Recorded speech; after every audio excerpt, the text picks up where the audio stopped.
Kumaha Damang, saatnya Anda menyimak berita Bandung. Bersama saya, Tabita Putri. Sejumlah berita menarik akan kami sajikan untuk Anda. Berikut 3 berita utama hari ini. Mobil minibus menghantam pilar tembok di pinggir jalan Jamanis, Kabupaten Tasikmalaya. Sepasang sejoli terluka. Hujan deras mengguyur wilayah Ciamis, picu terjadinya banjir dan longsor di beberapa tempat.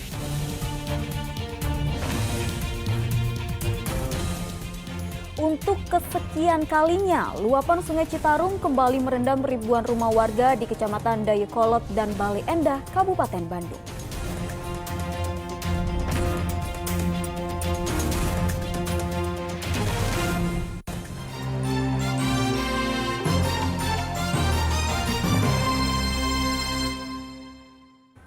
Informasi pertama, sebuah mobil minibus yang berisikan sepasang sejoli menghantam pilar tembok di pinggir jalan Jamanis, Kabupaten Tasikmalaya hingga ringsek pada bagian depan. Diduga sang pengendara mengantuk sehingga mobil oleng dan menabrak pilar. Sebuah mobil minibus yang dikendarai Adi Pamungkas warga Ciawi mengalami kecelakaan di kawasan Jamanis, Kabupaten Tasikmalaya saat perjalanan pulang dari Ciamis menuju Ciawi, Kabupaten Tasikmalaya. Mobil tersebut menabrak pilar tembok yang ada di pinggir jalan sehingga membuat bagian depan mobil ringsek. Akibatnya, korban yang sedang bersama teman wanitanya bernama Vera mengalami luka di bagian kaki dan kepala. Kedua korban kemudian dievakuasi warga ke Puskesmas Jamanis. Karena hanya luka ringan, mereka pun diizinkan pulang. Di kaki lutut sebelah kanan, cuma luka robek sama di daerah mata. Ari yang cewek? Yang cewek cuma tangan dari bahu kayak fraktur gitu. Oh iya. Sekarang dibawa ke mana, Pak? Oh, sekarang udah dibawa sama keluarganya ke rumahnya ke Ciawi. Oh iya. Kasus ini ditangani Unit Laka Lantas Polsek Jamanis. Eko Setiabudi melaporkan dari Kabupaten Tasikmalaya. Bencana longsor menerjang wilayah Sukatani, Kabupaten Purwakarta pada Sabtu pekan lalu. Selain memutus jalan penghubung antar kecamatan, longsor juga membuat bangunan rumah warga ambruk.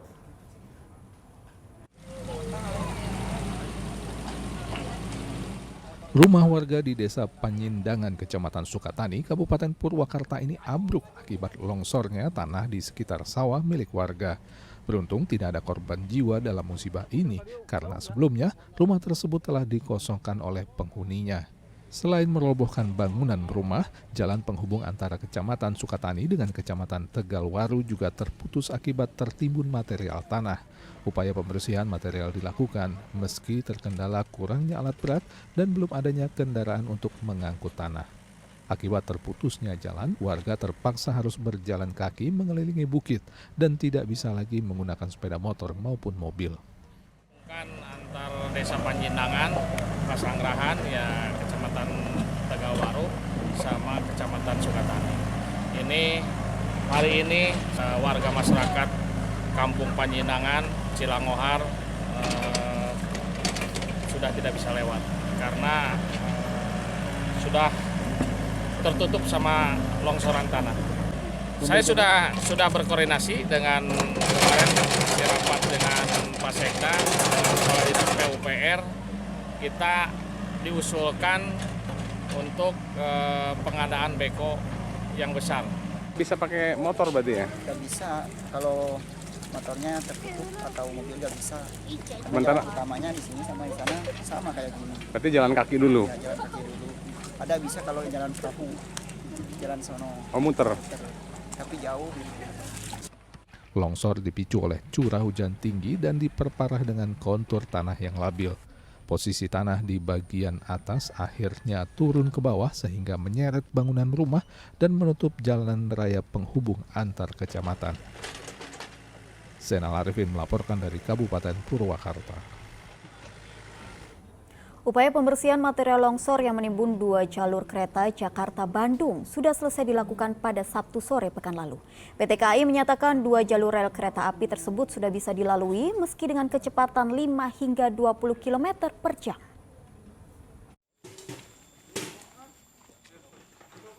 Proses penanganan longsoran tanah yang menimbun jalur kereta api sudah rampung dikerjakan.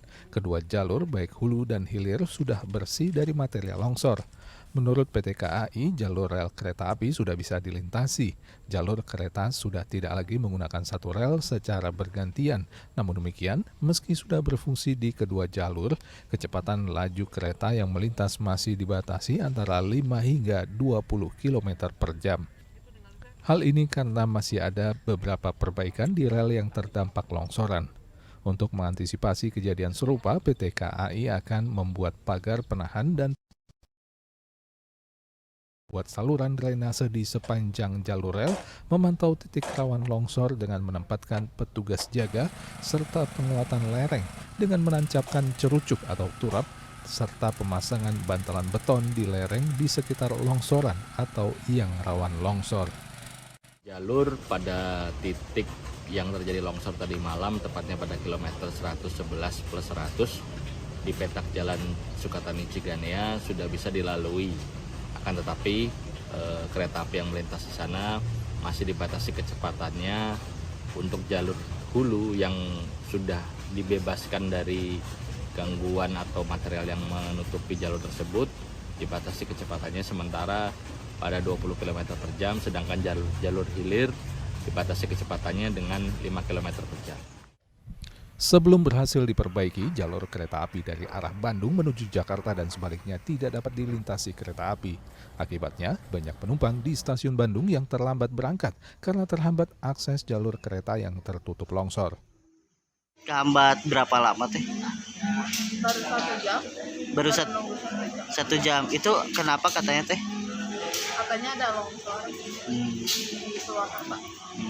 Kalau saya kan kereta nggak pernah terlambat, ada keterlambatan, tapi ini ada keterlambatan terus ya udah mau gimana lagi.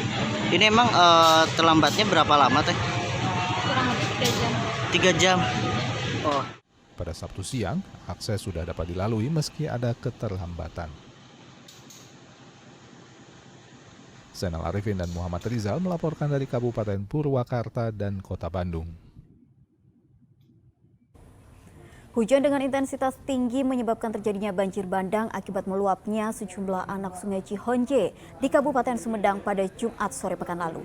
Hektaran padi siap panen rusak diterjang banjir bandang.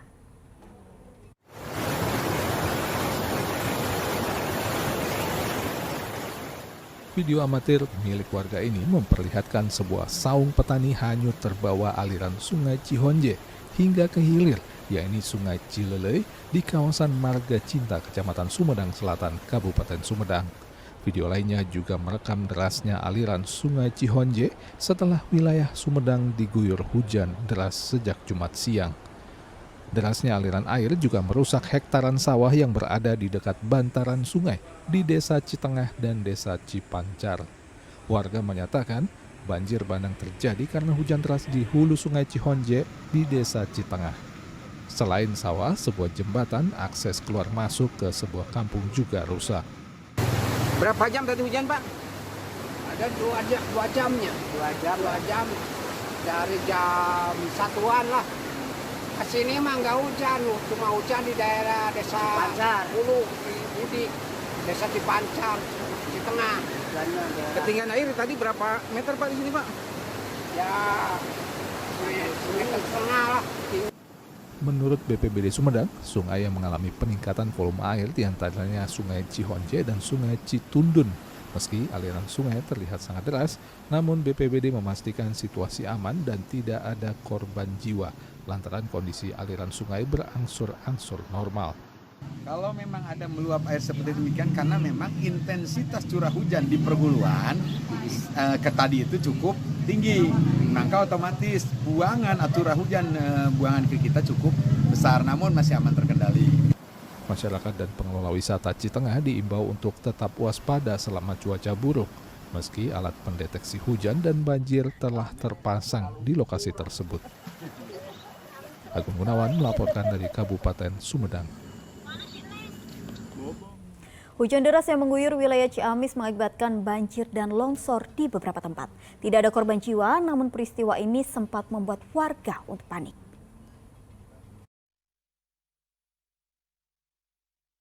Daerah Panumbangan, Kabupaten Ciamis dilanda banjir bandang yang mengalir deras dari arah perbukitan secara mendadak. Kejadian ini sempat membuat panik warga sehingga mereka mengungsi. Meskipun air bah yang datang tidak sampai merusak perumahan warga, namun membuat khawatir karena terjadi pada malam hari. Saluran air yang awalnya kecil, kini menjadi melebar karena membawa material lumpur dari atas bukit. Tidak ada korban jiwa atau kerusakan akibat banjir ini. Sekitar jam 5 turun material ini jam 5-an. Kalau hujannya kan dari jam 1 siang. Katanya Kang, masyarakat banyak yang ngungsi. Banyak, di bawah kan ada 4 RT yang disuruh lari. Ini kan material turun semua ke bawah. Ini dari atas sudah parah kayak gini. Lokasinya kan ini kayak ini. Sementara itu di daerah Maleber, banjir sempat masuk ke permukiman warga. Hal ini karena sungai di sekitar permukiman terhalang pohon besar yang tumbang. Akibatnya air meluap dan masuk ke permukiman warga. Petugas BPBD yang datang ke lokasi langsung mengevakuasi batang pohon agar tidak menyumbat aliran air. Selain banjir, longsor juga terjadi di beberapa titik dan merusak rumah warga. Seorang warga terluka di bagian kaki namun tidak ada korban jiwa. Eko Setiabudi melaporkan dari Kabupaten Ciamis. Seorang pekerja konsultan yang dinyatakan hanyut akhirnya ditemukan oleh tim SAR gabungan di aliran Sungai Lewi Panjang, Kabupaten Sukabumi pada Sabtu pagi. Proses evakuasi mengalami kesulitan karena korban tersangkut di bebatuan.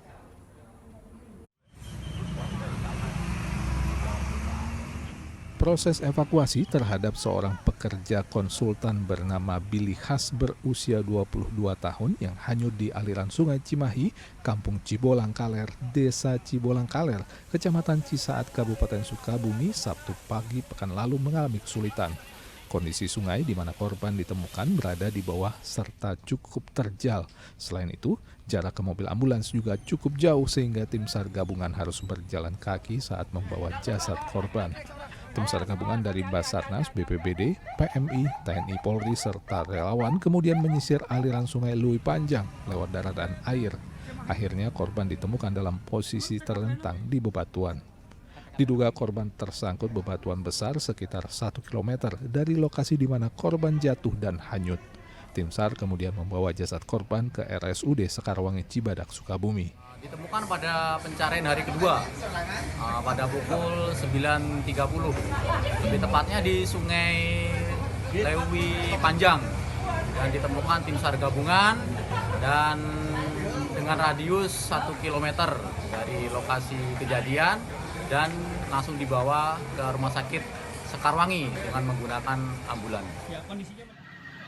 Sebelumnya diberitakan seorang tenaga konsultan jembatan dari Kementerian PUPR tersebut mengecek kondisi jembatan yang berada di Jalan Raya Sukabumi Bogor, tepatnya di Kampung Cibolang Kaler, Desa Cibolang Kaler, Kecamatan Cisaat, Kabupaten Sukabumi. Saat itu korban turun ke bawah jembatan, sedang konsultan lainnya beserta 2 penilik memeriksa bagian lain dari jembatan. Korban tiba-tiba terjatuh ketika hujan turun cukup deras, sehingga arus sungai meluap dan menghanyutkan korban. Asep Didi melaporkan dari Kabupaten Sukabumi.